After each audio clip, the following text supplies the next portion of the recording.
Hello, friends, and welcome to another episode of the This Is Gonna Hurt podcast with J. Gordon Duncan. And if you're wondering why the J, the answer is, I'm not a bagpipe player. And if that joke doesn't make any sense, I encourage you to check out episode 0, where I explain that joke, as well as the purpose of the This Is Gonna Hurt podcast, where we talk about faith, family, fitness, finances, and sometimes fun. Hey friends, welcome to another episode of This Is Gonna Hurt podcast. I like to start every episode by saying thank you. Ever since we've changed the format into the studio and we've launched YouTube, our numbers have gone up. That means a ton to me. Thank you so much. I appreciate it. I do my best to bring in guests who have a lot to say. And then when I do solo episodes, I do my best to try to tell you guys, share things with you guys that I think you will enjoy. But again, thank you. It's been a fun, a couple of weeks here now. Somewhere into this will probably be our 5th or 6th episode since we changed the format and went to the studio, went on YouTube. It means a ton. So thank you. So guys, listen, last week we started a 2-part series. That was episode 1. This is episode 2. And a lot has been discussed about coaching and finding a coach and being a coach. And so I shared with you guys, I'm a John Maxwell certified coach, and we have those at Capitalize Marketing and Consulting. And I shared with you my story about being a consultant and a consultant in the eye care industry, and how I was able to share a proven track record of success, and I was able to share a proven track record of helping people, other eye doctors. And so I shared that story along the way. And that turned into HR consulting, into marketing, and then Capitalize. And so once Capitalize formatted and cemented, we're like, you know what? Let's get some training underneath our feet. And so we went out and got the John Maxwell certification because people want to know, do you know what you're doing, right? And John Maxwell, proven business coach, over 40 years, close to 50 years of being just the leadership leader. His first bestseller, 21 Irrefutable Laws of Success. Though some of the examples are a bit outdated, that book is still phenomenal. And he just has proven track record. So we went and got the training. And it was a lot of hard work. And we did it so we could be John Maxwell coaches. And so I shared last week, if you want to find a coach, how do you choose one? And I shared 3 things that will help you choose a coach. And real quick, if you didn't catch that episode, please go back and listen to it or go onto YouTube.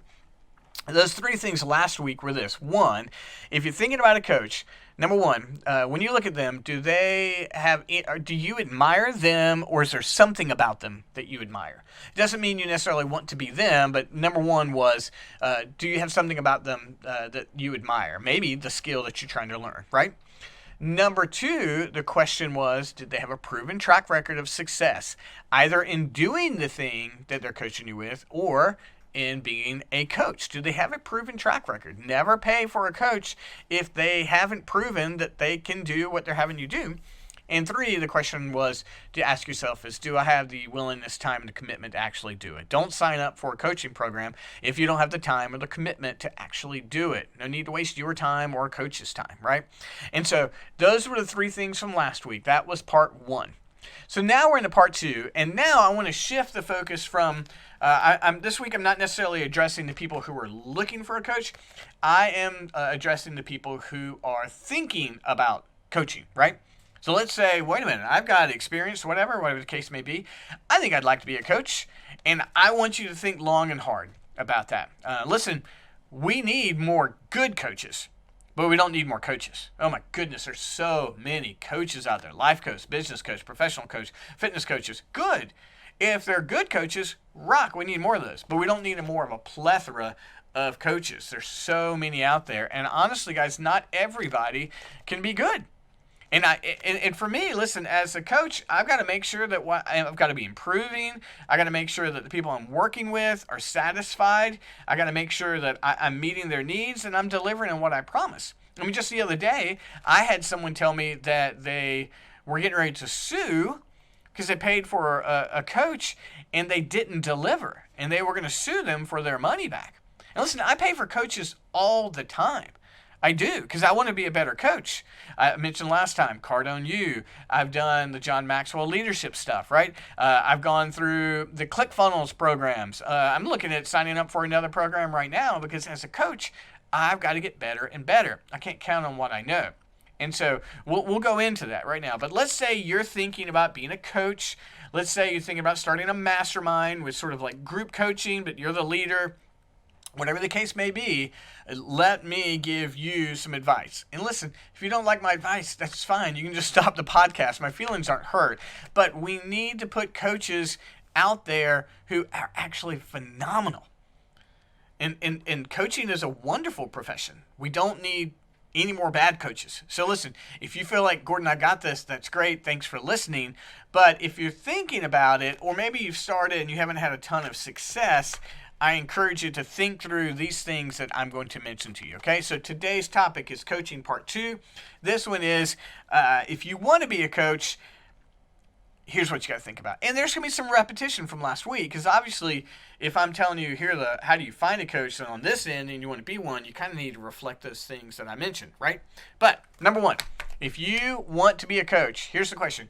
Do you have the experience necessary to be a coach, right? Listen, the elite athletes of the world, they don't always have a coach who's better than them. They don't. But they have someone who has experience in doing it. They have enough of experience you say, I know what you're talking about. Again, I'll keep using the example of the eye doctor, right? I managed a 14,000 patient eye clinic. And I don't say that to pat my back. I just got to give you some context for it. There's a lot of patients, right?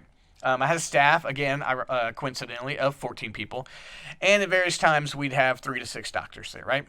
And when the doctor hired me, I didn't know anything about the eye care industry. I probably had 1 or 2 eye exams in my life. And he hired me at, I was so young. He hired me at 29. What did I know, right? And he said, Gordon, I'm going to give you a base salary, and I will never, ever, ever, ever, ever give you a raise, ever. However, I'll give you 3% of net profit. I'll give you 3 pennies on every dollar you make me. Go. Oh man, I cared about that. I cared about paper clips and Post-it notes. Folks would be like, I'm getting ready to put in an office supply order. I'm like, whoa, why? What do you need? No. I got extra staples. I got you. Now, I wasn't a miser about it, but obviously I cared about that. And then we had different divisions. We had a front desk. We had insurance. We had techs. We had frame sellers. Well, I had to learn each one of those areas. And then I had to help them grow. Because obviously we're selling more frames. And if we're doing it well, there's a chance for a higher profit.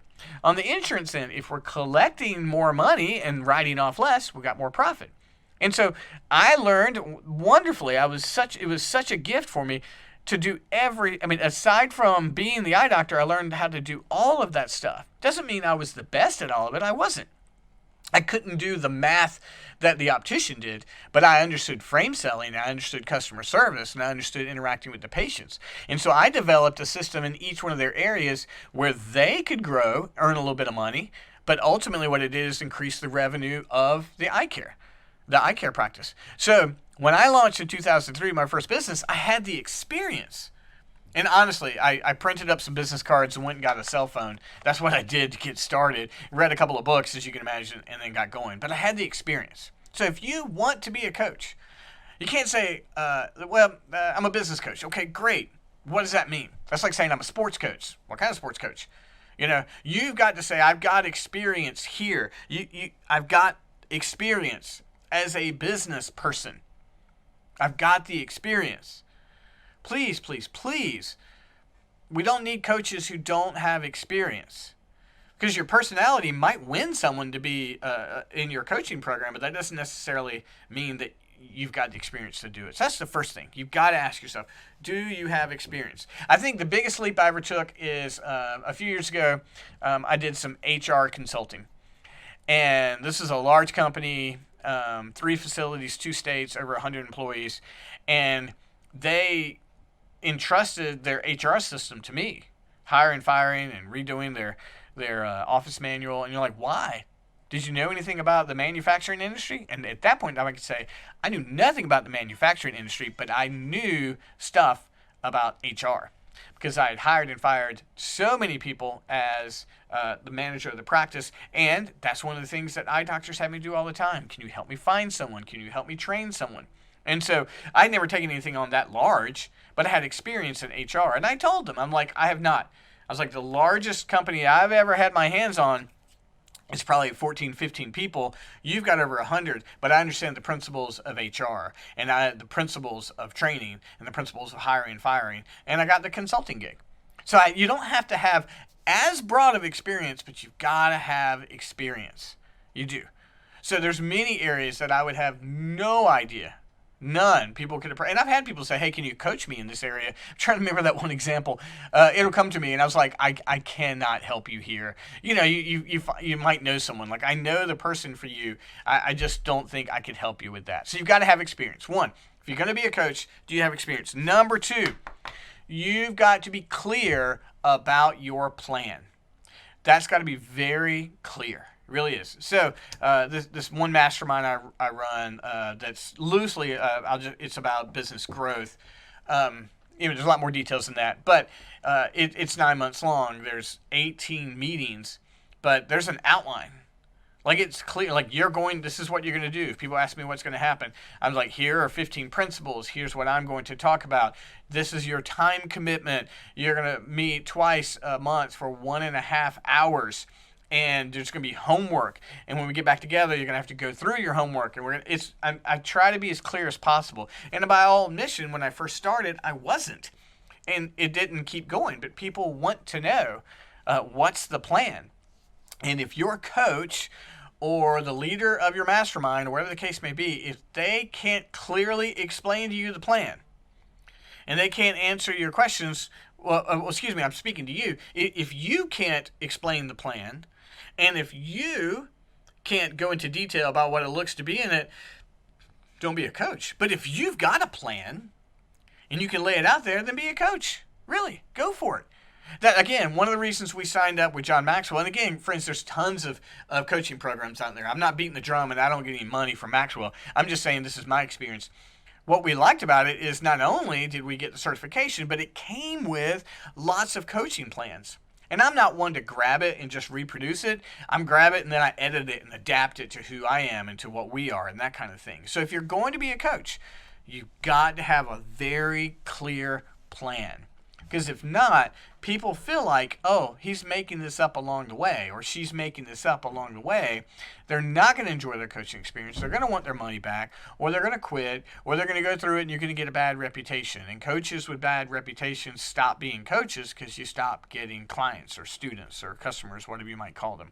So if you got to ask yourself, have I already written out a plan? Or do I have one that I'm going to use? Then you might be able to be a coach, right? But don't start coaching people until you have that. Don't make it up week by week. Like, this is where big vision and big energy has got to come down to details. And if you don't have the details, and again, friends, I got to admit, there's times I haven't always done this well. I'm thankful at this point, I'm as clear as I've ever been, but I know that it's going to improve. I know it is. I met with my mentor today. He kicked my butt. And he's talking to me about specifics and how do I get better at it. And so that's what I need. Coaches have coaches. Coaches have mentors. So again, do you have experience in an area? 2, do you have a plan? A plan that you can articulate. You don't want to give away all the sauce before someone comes in, right? You don't want them to just take it and run with it. But you've got to be able to articulate, this is what it's going to look like. You should be able to answer any question that people have about what the program looks like. If you can do that, you got a chance here. Now, 3, I mentioned in last week's episode, and 3 is similar to 1, but it's different, okay? Number 3, if you're thinking about being a coach, do you have a record of success? Like, there's no need to be a coach if you haven't been successful before. Because you've got to know both the failures to share and the strategies to succeed. And so people are going to ask you, well, I'll give you an example. Different town, different city. I was doing some social media coaching. They hired me to coach their staff. And that's great. I love doing marketing coaching because someone's already got a team. I can help them get better. And but I had to come in. I'm like, hey, I did an analysis on this. Here's where you could have done this better, right? Well, they got very upset with me. Well, what makes you an expert? And so I've got to be able to answer that question. It was one of their staff people. And I'm like, listen, I want to be sensitive to, I understand you've been doing this for a while, but I've been doing this a long time. I've been doing social media since social media came out, right? And then here's areas of success. These posts have achieved 41,000 views. This article, was featured in Cosmo. You got to have those. Like, I understand what this looks like. I've had success in these areas. I want to share with you how I can get there. If you don't have that proven track record of success, it's going to be really hard for you to be an effective coach. And you're like, Gordon, I really want to be a coach. I feel called to be a coach. Great. Go be successful somewhere then. That's great. Wherever area you feel like you could be a coach, go be successful. Successful is not always measured by numbers and dollars. It's not. But success means survival. Success looks like perseverance. Sometimes success does mean money. Sometimes success does mean numbers. Whatever the area you feel like you want to coach in, you've got to have a measure of success or a track record of success that you can demonstrate to folks when they want to know about it, right? Or, here's the best thing, just be successful enough that that's your reputation. People don't even ask you. They're like, oh goodness, I've seen that person's success, right? I mean, that's the best resume. Just go be successful. People will know about it. So I don't mean, friends, please hear me. I've made every mistake in the world, but if you're thinking about a coach, we don't need any more bad coaches. We need good coaches, right? So let me wrap up on this little two-part. And again, before I give these three again, if this section on coaching has been helpful to you, please let me know. There's tons of more things to say about coaching, tons of more avenues to go into, and I'm glad to share it. But since coaching has been such a hot topic lately, I wanted to answer how do you find a coach and how do you choose to be a coach. If there's more questions about it, bring it back. I'll be glad to do another episode. And I know that a couple of weeks ago, I had Mary Tanos in here, and she's a coach, and she shared the way she works. It's just a big issue right now. It really is. And we want to see it done well, right? We don't want people to waste money. We want people to achieve their goals. So if you are thinking about being a coach, here are three things you need to think about before declaring yourself a coach. One, do you have the experience? Do you? Do you have experience in the area that you want to coach? You've got to. We love the show. Oh my goodness, it's going to come to me. Ted Lasso. I love Ted Lasso. I really do. And it's about a very small football coach who then goes over to England and coaches soccer or football, as they call it. And he doesn't know the sport at all. And everyone's like, why are you here? Why are you here? But he had the experience of being a coach. He knew how to coach. And that's the beauty of the show, seeing that play itself out. So if you got Apple TV, please watch it. It will redeem your hope in good television. It's really, really that good, right? But so question for you. Do you want to be a coach? Well, do you have experience? Two, if you want to be a coach, do you have a plan? Like, have you created it already? Have you written it? Have you videotaped it? Have you done it online? Wherever you're going to deliver it. Create that plan. Maybe it's one that you got through coaching training you got yourself, or one that you made up on your own, but you've got to have a plan. You got to be able to articulate it to people. This is what it looks like. And finally, do you have a record of success? No one wants to be coached by someone who doesn't have a record of success. Are you successful? Do people know you to be successful? Do you have a proof of concept? That kind of thing. Friends, I'm afraid this episode gets me so hyped. I don't mean to be preaching to you. I really don't. But I want to be a better coach. I want to be as good as coach as I can. I don't take it lightly when people pay for me to be their coach.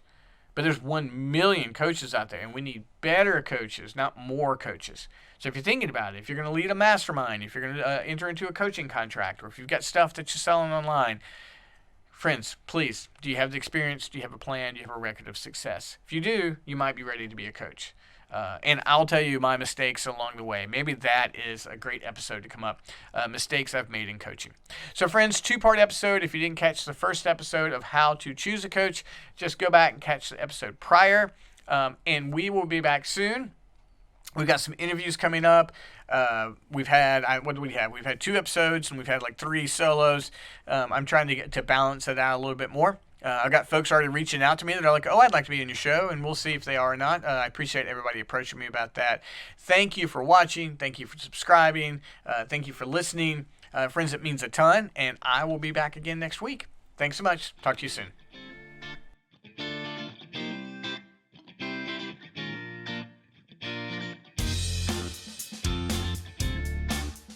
The time it takes to buy a car buying just got easier. Pohanka365.com lets you complete as much or as little of the car buying process online. Pohanka365.com. Car buying simplified. Anytime, anywhere.